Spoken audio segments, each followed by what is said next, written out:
দেখতে দেখতে দিনগুলো জানি কিভাবে কেটে যাচ্ছে। তো চেষ্টা করছি ডেলিভারির আগে আগে যতটা কাজ গুছিয়ে রাখতে পারি সেটাই চেষ্টা করছি।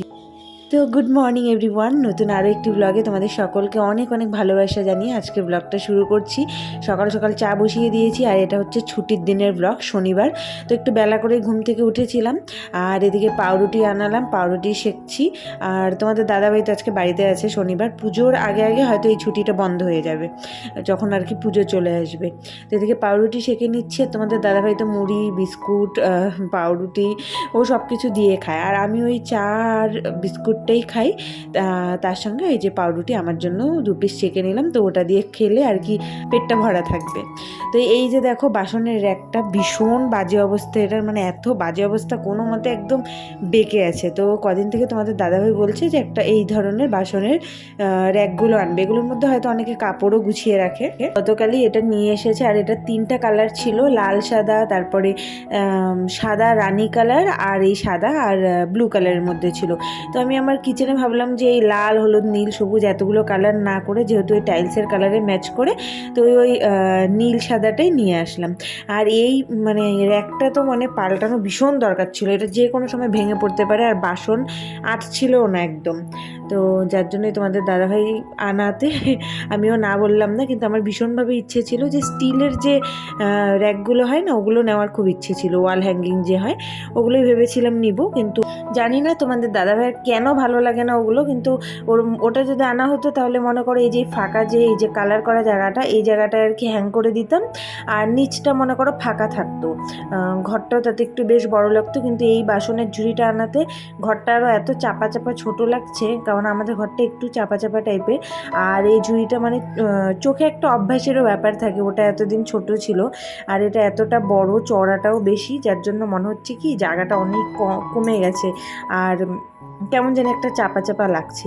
তবে বাসনগুলো রাখতে ভীষণ সুবিধা হয়েছে, আর খুব সুন্দরভাবে গুছিয়েও রাখা যাচ্ছে। আর ওটার মধ্যে তো কোনো মতে মানে থুবো করে রাখতাম, চেষ্টা করতাম গুছিয়ে রাখার, কিন্তু খুবই বাজে অবস্থা হতো। তোমাদের দাদাভাই তো যখন ও মানে নিজে কোনো বাসন বের করতে চাইতো, ও বের করতেই পারতো না, মানে এমনভাবে আমি বাসনের ভেতরে বাসন কোনোভাবে মানে রেখে দিতাম আর কি, এটো সেটো করে জোর করে। আর এখানে দেখো বেশ সুন্দর করে কিন্তু অনেক বাসন রাখা যাবে, তো আমি একদম সুন্দর করে গুছিয়ে টুছিয়ে নিচ্ছি। আর অনেকটা বড় জায়গাটা আছে।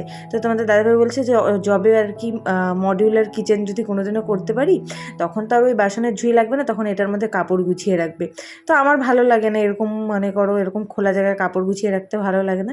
তো যাই হোক, এটা অন্য কোনো কাজে পরে লেগে যাবে, মানে জানি না কবে মডিউলার কিচেন বানাতে পারবো, যদি কোনোদিনও বানাতে পারি। আর না বানাতে পারলেও ইচ্ছে আছে যে ওই জায়গাগুলো একটু পাল্লা মতন দিয়ে দিব, আর ভিতরে কিছু একটা বাসনের ঝুড়ির ব্যবস্থা করে নেব। এদিকে দেখো রান্নাবান্নার আয়োজন শুরু করে দিলাম, আর আজকে নিরামিষ। প্রথমে তোমাদের দাদাভাই তো বাজারে গিয়ে পনির পায়নি, তারপরে ওই যে আমুলের যে প্যাকেটের পনিরগুলো ওগুলোই নিয়ে আসলো, বলছে ওটা ভালো না। তাই বললাম দেখো আমি রান্না করছি, তো খেয়ে বলো যে ভালো কিনা। তো ওগুলো তো একটু শক্ত শক্ত হয়ে থাকে, গরম জলে ভিজিয়ে রেখে দিয়েছি। আর এদিকে আলু বেগুন বেশ অনেকটাই কেটে নিয়েছি, এটা হচ্ছে কালো জিরা ফোড়ন দিয়ে ভাজা করব, তাহলে বেশ খেতেও ভালো লাগে। তো এটা করে নিচ্ছি, আর তার সঙ্গে করব পনির, আর একটু হয়তো পাঁপড় ভাজা করে নেব। তো আর বেশি কিছু করার ইচ্ছেও নেই, আজকে সিম্পলের মধ্যে করব। আর কবের থেকে না প্রতি শনিবার শনিবার করে ওই মিক্স সবজি রান্না করছি, আর খেতে ইচ্ছে করছে না। তোমাদের দাদাভাই তাও ভালোবাসে, কিন্তু একই রকম সবজি না আর খেতে ভালো লাগে না। আর চিঙ্কির এদিকে শরীর ভীষণ অসুস্থ, তো সেটাও মনটা ভীষণ খারাপ। ওদিকে চিঙ্কির জন্য হচ্ছে চিকেন স্টু বসিয়েছি। আমি একই ওভেনে কোনো দিনই এরকম শনিবার দিন বসাইনি, কিন্তু কিছু করার নেই, মানে আমার কখন রান্না শেষ হবে সেই অপেক্ষায় থাকলে এখন হবে না। তো যার জন্য ওকে জোর করে একটু খাওয়াতে হবে, তো ওটাই বসিয়েছি। তো ও মানে কদিন থেকে যে এত শরীর অসুস্থ, এর আগে তো অসুস্থ হয়েছিল, মাঝখানে একটু সুস্থ হয়েছিল, তো আবার একই হয়ে গেছে। তো এদিকে দেখো তারপরে চলে আসলাম এদিকে ওই পুরানো যে বাসনের ঝুড়িটা সেটাকে একদম মেজে ঘষে নিব। আর দেখি এটার মধ্যে কোনো কিছু রাখা টাকা তো কোনো কিছু যাবে, যত জিনিস থাকে ততই লাগে মনে করো। আর এই যে দেখো ওয়াশিং মেশিনটা তো বড় ব্লগে দেখানো হয়নি, আমি একটা শর্টস ভিডিও করেছিলাম। তো আমাদের একটা ওয়াশিং মেশিন এনেছে তোমাদের দাদাভাই, আমার কাপড় কাচতে ভীষণ অসুবিধা হচ্ছিল, আর তোমাদের দাদাভাইও সময় পায় না কাচতে, এইভাবে ডিপ ডিপ হয়ে যায়, আমি কষ্ট করেই কাচি। তো যার জন্য জোর জবরদস্তি এই ওয়াশিং মেশিনটা নিয়ে এসেছে। তো যাই হোক, ভালোই হয়েছে, সুবিধাই হয়েছে। আর আজকে যেন প্রথম আমি এটার মধ্যে কাপড় কেচেছি, মানে অনেক দিন হয়ে গেছে কিন্তু আনা হয়েছে, কিন্তু কাপড় কেচেনি।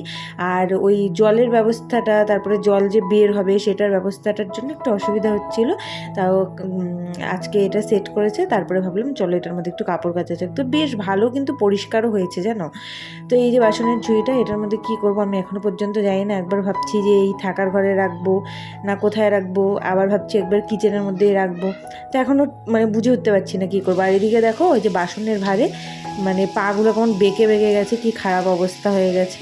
তো চলো ব্লগটা এখানে এন্ড করছি। আজকাল খুবই ছোট ব্লগ দিচ্ছি তোমাদের সাথে। দেখা হচ্ছে কোনো নতুন ব্লগের সাথে, চেষ্টা করবো নেক্সটে বড় ব্লগ দেওয়ার।